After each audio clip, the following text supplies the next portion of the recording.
Welcome back to Animal Crossing New Horizons. I'm dear darling, and shall we see what's going on our lovely island of Fawnhallow today, where I almost accidentally clicked start streaming, but I didn't. Yes. Excuse me. Recording a bit earlier than usual today because I will be busy later on. I have just remembered, but I should probably take this hay fever medicine around now. The sun is out in full force, I will absolutely say. Well, not in full force, more like 80% force compared to the heat wave so far, but it, I suppose, on a literal sense, could be worse. Sorry. Hello everyone.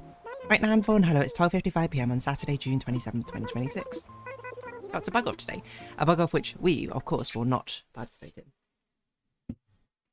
But I'm just I'm getting stuff ready just sort of around me just so I can sort of grab it and leave. I will be leaving a little bit soonish. Anyway. Yeah, what are we going to talk about? Oh, you know, okay, so I could talk about Nine Stars today. I won't. I think I'll intersperse it between Japan trip conversations, right? I did also have a feeling, before that. I wonder if I actually even finished speaking about everything I spoke about on my Spain trip a while back. Oh, it's Yuka! So I had her on Wild World, so I'm excited to speak to her. But yeah. Basically, I can't remember how many years ago. Maybe it's been 2 years now or something. I genuinely can't remember. My sense of time frames are very bad, I feel. Excuse me. Yeah, so what I was saying is, oh yes, okay. So I went on a trip to Spain caravanning with my friends. It was quite a long trip and it was really, really fun. And I was basically wondering why I had, because I basically milked that for conversations. Like I had so few, I like, a smallest thing happened and I would spend an entire episode, I suppose, talking about that one very small thing which happened. That I'm not actually sure if I even made it to the end of a holiday for conversations before something else happened and then I stopped talking about it. I generally don't know. Part of me wants to look, but also part of me is like, does it really matter? And the answer is no. But that is just how it goes sometimes. Yeah. What was I going to say about any of this? I don't know. I don't really think I had anything to say about it. But yeah, what I was going to talk about today, which is what on earth? The title will be probably Wagashi, is my guess, which is a traditional Japanese type of confectionery, because that's the other thing we did while in Japan. So I'm just like, I keep getting messages and I keep trying to look and see.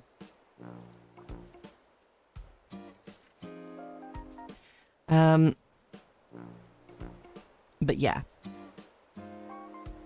So Wagashi is like a traditional Japanese confectionery, because that's the thing we did in Nara, is we had a workshop. I mean, we did many workshops. Well, actually, I only did a couple, I think. My friends did a lot.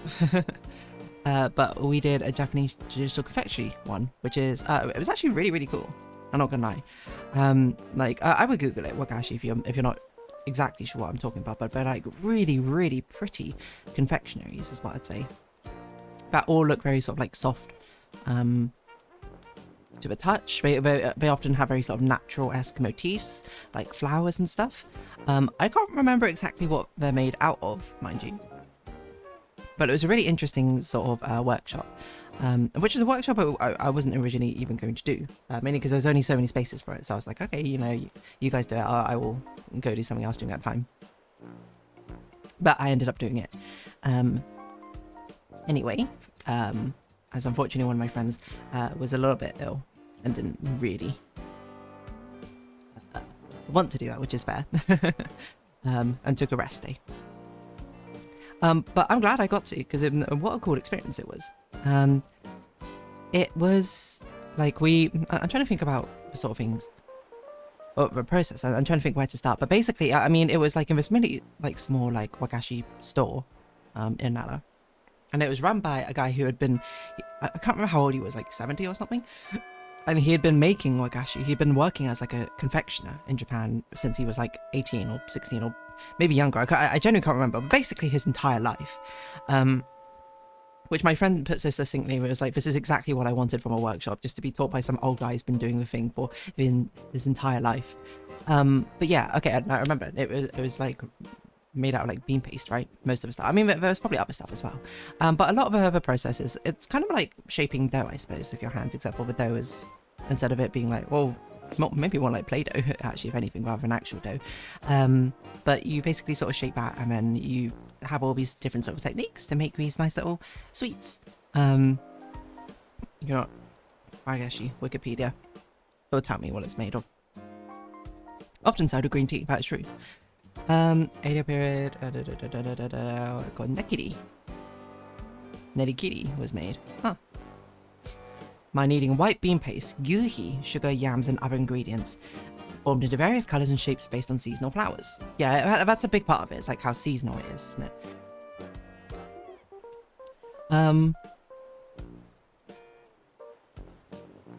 Yeah. Oh, I didn't actually know about this etymology, but this actually makes a lot of sense, because kashi means sweet. Well, okay, akashi technically means fruits, but you can use okashi to mean sweets a lot of the time. And wa, of course, being like a Japanese meaning prefix, so wagashi, Japanese candy, Japanese sweets. Never really thought about that. Anyway, it was a really nice, interesting process. So we made 3 sweets. So I'm really bad at speaking today, apparently. We made 3 sweets of 3 different flowers. I can't remember the flowers off the top of my head. I think it was something like a peony. I don't remember, and I don't remember the other one. Maybe my friend will remember, but maybe you'll see in the comment. But it was really cool to see the process. To me, like, the techniques were new to me, but I think there was a lot of transferable skills from like things. I likened some of it to like, oh, like when I was doing, I was like, oh, it's kind of similar to like making a dumpling or making like tangga, which is, I guess, an English translation is sweet dumpling, so I guess making dumpling again. But it was really cool, to be honest. Like the first one, like you have you get taught about the practice of sort of like rolling up in ball and like flattening it out into your hand, which is exactly how you do it with tangga. And then except with tangga, and then you put your thing inside, and then you like roll and ball it up to encompass the center, which is exactly how you do it with tangga. And yeah, I'm trying to remember exactly how it was. Like the first part, I can't remember. In my mind, it's orchid, but I'm looking at it. It doesn't look like an orchid in my mind, like at all. But it was like a purple thing, and then you put like a yellow on top, and you sort of like squish it to get the color in, and then you wrap it in like what looks like a cheesecloth essentially, and then you sort of like scrunch it up, and then that sort of pattern of a cheesecloth gets imprinted, like that twisting pattern gets imprinted onto the wagashi itself to make a nice sort of like flower petal sort of pattern. The peony one, it was interesting. It had like an actual like stamp sort of press thing you could do. So you would get it, and then you would like you put it into a board with the colors you want on it. You put it on the peony. Was it the peony? Like, I don't know that to myself. I mean, at least the peony one, the one I think is a peony, looks like a peony. So yeah, and you like press it onto the board, and then you sort of like squish it down to a certain thickness.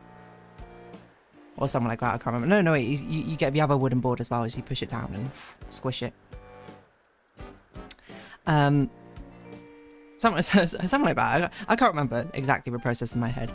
But it was really fascinating to watch and do. And then the third one was like a sort of like bush of other flowers. I don't know. What, I guess it'd be like hydrangeas, maybe? I don't know what hydrangeas are. Is that the season? Hydrangea I always associate with rainy season. Is it maybe rainy season? I think it's a bit after rainy season, isn't it? I don't know. In Japan, it's probably different. But anyway, like I remember what you do is you take like this green sort of bean paste dough ball, and then you sort of like squish it into what looks, I can only describe as like a bamboo sieve. Or if you ever had like dim sum, that's what it's called. Those bamboo baskets that kind of look like some of those things, like bamboo steamers. And you sort of like press into it, and it sort of like grates, is the best way I can describe it. The green into like a load of little like small flakes is not the right word, but little like short little strands, I guess. Then you use chopsticks and you like stick it onto the dough ball that you have in the middle, and then it becomes like a sort of ragged looking bush. And then you do the same thing with some with a pink as well, and then you sort of like bunch them up to make like little flowers. That one you need a lot of chopsticks control over, to be honest. And it was all like a genuinely like a pretty cool, interesting process. And then like in the store itself, there was like so many like really pretty ones. I don't remember if we bought any, to be honest. Probably we didn't, because we were just like, we're literally like going to go eat now, and we're here for like 0 more days. And we already had the free. We had, to be honest. I mean, I guess we could have bought some. I haven't had it in like Kyoto or something, but oh well. Alas, we didn't. But it was a really nice process. It was a really like interesting thing to sort of like learn about. It felt very genuine, I will say as well. It's sort of like, this is exactly how it's done. And it was a very, very sweet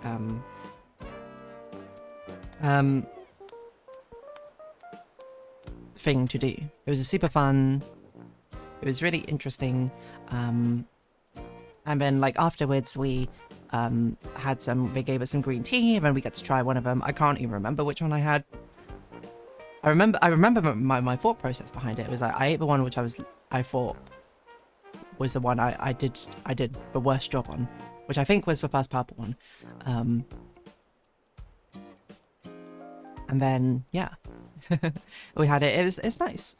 It's not like overly sweet, I would say. Like if you've had any sort of like red bean sweet before, you'll know what it basically tastes like that, to be honest. Which I like, because a lot of these East Asian sweets are like not hyper sweet, is what I'd say. You know, things like what's like a really sweet British snack? Like I don't know, a Kinder Egg came to mind, but Kinder Egg is like the epitome on my head. That is like this. Sorry, not Kinder Egg, Creme Egg. Is like the sweetest thing ever, like insanely sweet, like sickeningly sweet. To a point where I'm just like, I can tolerate, like I have a high threshold of tolerance of like foods I don't mind eating, but like that's way too much. It's so sweet. While I think a lot of East Asian sweets and confectioneries tend to lay on the much less sweet side of the spectrum, which is bad in some cases. Like I would say a lot of Chinese like chocolates I had when I was growing up are really not good. I think they might be better now, but a lot of the Chinese cakes also really terrible. But the traditional, so like this is by way of the Chinese take on like Western cakes, for example, like a sponge cake, not probably like an actual traditional Chinese cake or some kind. But yeah, they all rely on this much sort of like a milder sweetness flavors. I would describe it more as rich but not sweet, is maybe how I'd say it. Which pairs really well with green tea, which often has like slight bitter undertones, you know. Can also be quite smooth as well. I don't know. I'm not enough of a foodie to properly describe it, to be honest. So yeah. But yeah, honestly, it was like a really fascinating experience, I think, doing it. Like, would I do it again? Yeah, I'd say so. I don't think I would turn it into a hobby, but one of my friends, she was super into it. I think later on, like when we were in like a marketplace area, she bought some of those like presses, the like Wagashi presses, which I was like, cool. That's super cool. Happy for her. I can't remember what she bought. She bought like a ball one, was it?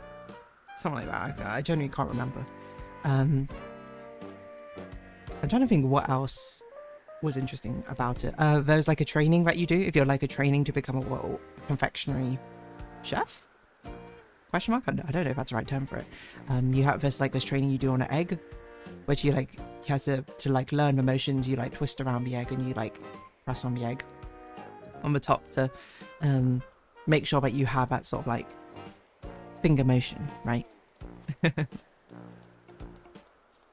But yeah, never would I thought of the fact that this family like factory line of making dumplings would have been so useful for this workshop. You might be like, what on earth are you talking about? I mean, it's a very traditional thing, I think, for any family who makes like a load of like dumplings or whatever. The entire family gets involved to help. I know it'd be like a sort of construction line of making the dumplings. You know, someone would like put the filling in, or someone would like roll out the dough and like cut out the dough. Someone put the filling in, and someone would like wrap them, and someone will start cooking them, basically. or like getting them ready, stuff like that. And I always did like the wrapping part of the dumplings. So I don't know, very very transferable skill it turns out. But yeah, it was cool. Like he demonstrated some really really pretty ones. Like we can get insanely pretty. Like it was like this very sort of spiky chrysanthemum looking one which we had on display. Not on display, sorry. In like, they had like these books, display books full of all different types of wagashi. And that one looked incredibly cool. And I kind of looked and it was like, I don't know how you do that, to be honest. Some of them I can see you'd be like, oh, you press it and then like you do like a right sort of color combination or something. Maybe you do XYZ thing. I could sort of see. This one I was just like, I don't know how you could do this except for about just like cutting it or like piping it or something. I don't know. Let's see. Chrysanthemum. I didn't ask. I probably should have asked. I did ask like what was the most difficult one he thought. He had like a mini Q&A afterwards, and I think he did say the chrysanthemum one. Interesting. This one's like using a wooden block to press into it, because it's a lot softer than you think. So you can just like use things to sort of press into things, like the same way that you make patterns on like, I don't know, like some sort of pastry thing. You might like use the back of a knife to like do these indentations, etc., etc. It's kind of like that sort of vibe, to be honest. But yeah, Wagashi, really fun opportunity. If you get the opportunity, why not? I don't know if Nada is particularly known for it or anything, but that's why we did it, so that's pretty cool. Do I have anything else to say about it? I don't think so. Which was my favourite one to have? I think it was the green bush one, maybe? I can't remember. Because I think that one had a more distinctive taste.